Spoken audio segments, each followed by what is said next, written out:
Olá! Sejam bem-vindos. Quero convidá-los a refletir em uma passagem da Bíblia Sagrada, numa mensagem forte, o qual foi falada diretamente de Jesus para seu discípulo Pedro, que é citado no livro de Lucas capítulo 22 e versículo 31 e 32 depois da última ceia, que Jesus realizou com seus discípulos. Logo adiantar-se formou uma discussão entre eles, para saber qual seria o maior entre eles, depois que Jesus se ausentasse. Mas em meio a toda essa discussão, Jesus chamou a atenção de apenas um discípulo, e esse se chamava Pedro, o qual Jesus chamou pelo seu primeiro nome Simão, Simão, em outras palavras, testificando a Pedro que o velho homem ainda falava mais alto. Mesmo assim Jesus, embora estava exortando Pedro, não deixou também de declarar o quanto ele era valioso, para o plano de Jesus na terra.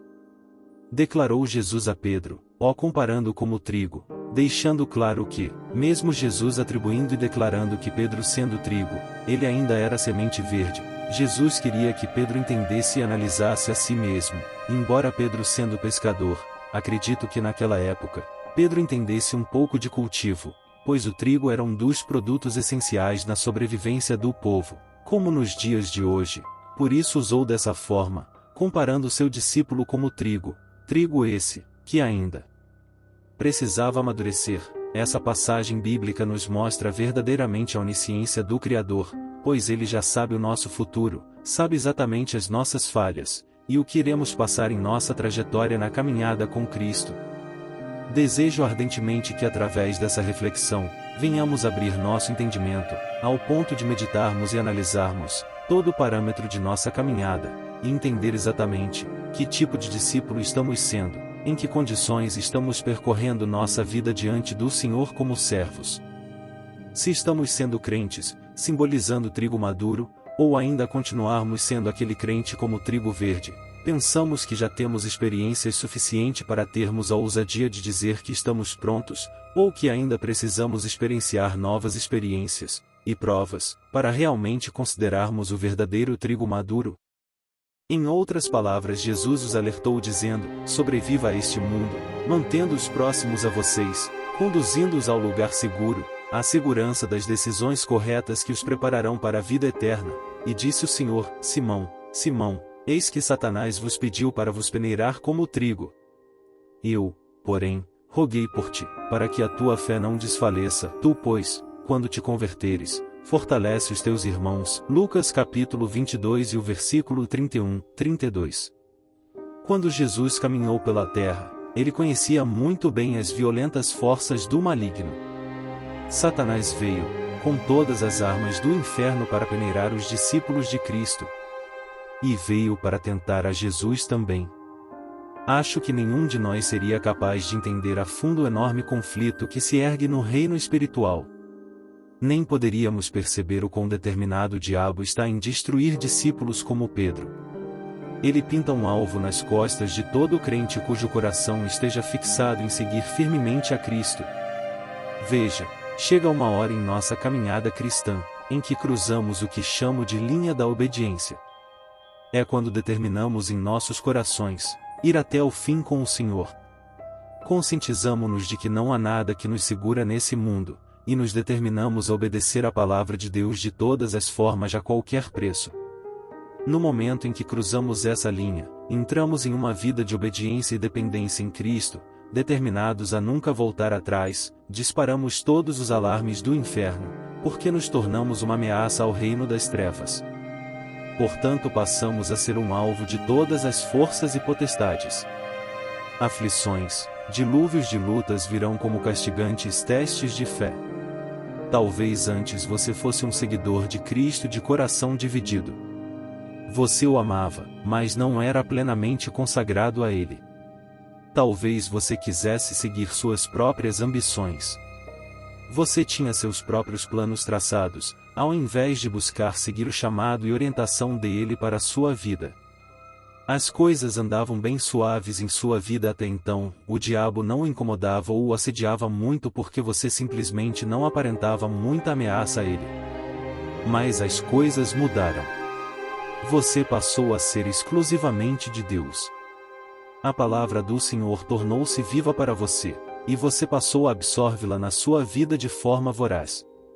Você passou a orar ansiosamente e a chorar facilmente pela presença do Espírito de Deus. Que mudança incrível você viveu em seu coração! Quando você decidiu dar tudo ao Senhor, você começou a criar ondas no mundo invisível. Foi o momento exato em que você se tornou um alvo prioritário do inimigo. Desde então o diabo tem desejado peneirá-lo, tal como fez com Pedro. Voltamos a ressaltar o versículo novamente no livro de Lucas capítulo 22. E versículo 31. Simão, Simão, eis que Satanás vos pediu para vos peneirar como trigo. É aqui que Jesus introduz o assunto sobre como o inimigo busca peneirar o povo de Deus. Peneirar significa ser chacoalhado e separado como grãos, por repentinas lutas na vida. É receber o choque devido à agitação de acontecimentos e situações que sacodem a intimidade de nossos alicerces. Nos dias de Cristo, os lavradores usavam uma peneira pouco antes de ensacarem os grãos colhidos. Primeiro, eles arrastavam o trigo com uma pá para dentro de uma caixa coberta com uma rede. Então viravam a caixa de cabeça para baixo e chacoalhavam violentamente. O pó e a sujeira caiam pela rede até que restassem somente grãos de trigo. Jesus estava dizendo para Pedro: "E Satanás não acha a sua fé verdadeira. Ele acha que quando te puser na peneira e chacoalhar, a sua fé vai se desfalecer como refúgio inútil." A peneiração de Pedro veio logo após ter recebido uma revelação de grandes bênçãos futuras. O Senhor tinha acabado de prometer a Pedro que ele teria um ministério frutífero. Assim como meu Pai me conferiu o domínio, eu vô-lo confiro a vós. Em outras palavras, Jesus quis dizer a Pedro que, do jeito que o Deus Todo-Poderoso confiou e entregou nas mãos de Jesus o seu reino, assim Jesus entregará a Pedro, demonstrando confiança e honrarias, pois Jesus ainda continuou ressaltando dizendo que Pedro iria comer e beber na mesa com Jesus para julgar as 12 tribos de Israel. Cristo estava prometendo algo incrível aos discípulos. Ele diz basicamente: construirei meu reino através de vocês. Tal como o Pai fez de mim um vaso de sua glória, assim farei com vocês. Pense no que Jesus estava dizendo a eles. Esses homens não se tornariam apenas vasos da glória de Cristo. Eles receberiam um lugar junto à mesa do Senhor, para gozarem de intimidade com Ele.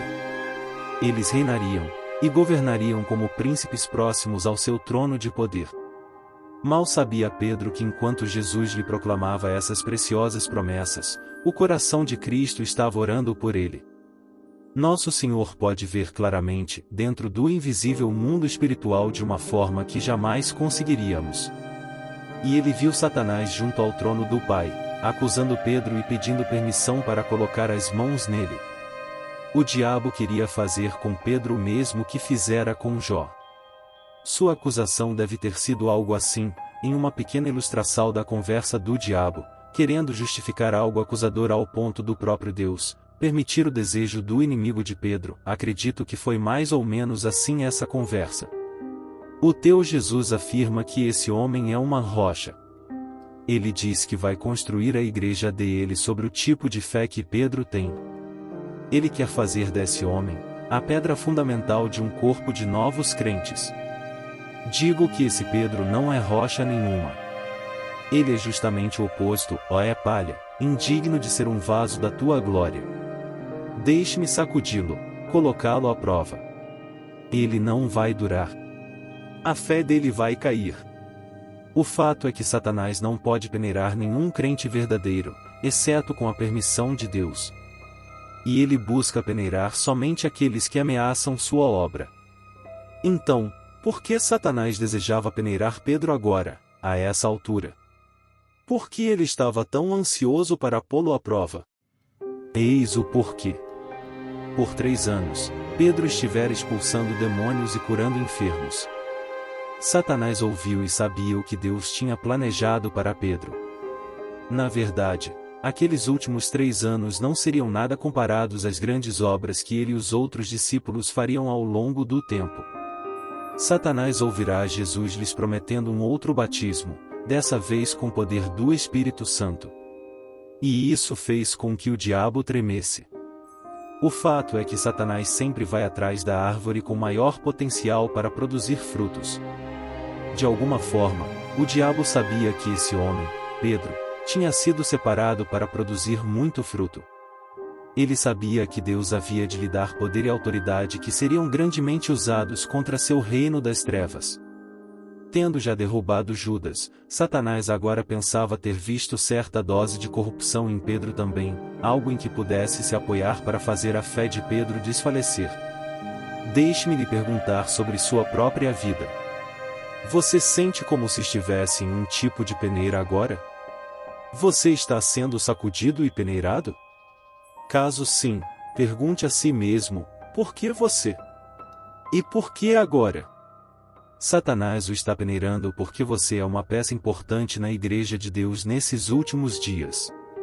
Você foi separado por ele e preparado por suas próprias mãos para ser uma poderosa testemunha para muitos.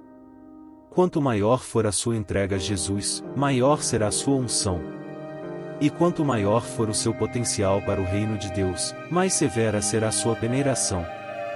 Pedro achava que era espiritualmente forte o bastante para morrer por Cristo.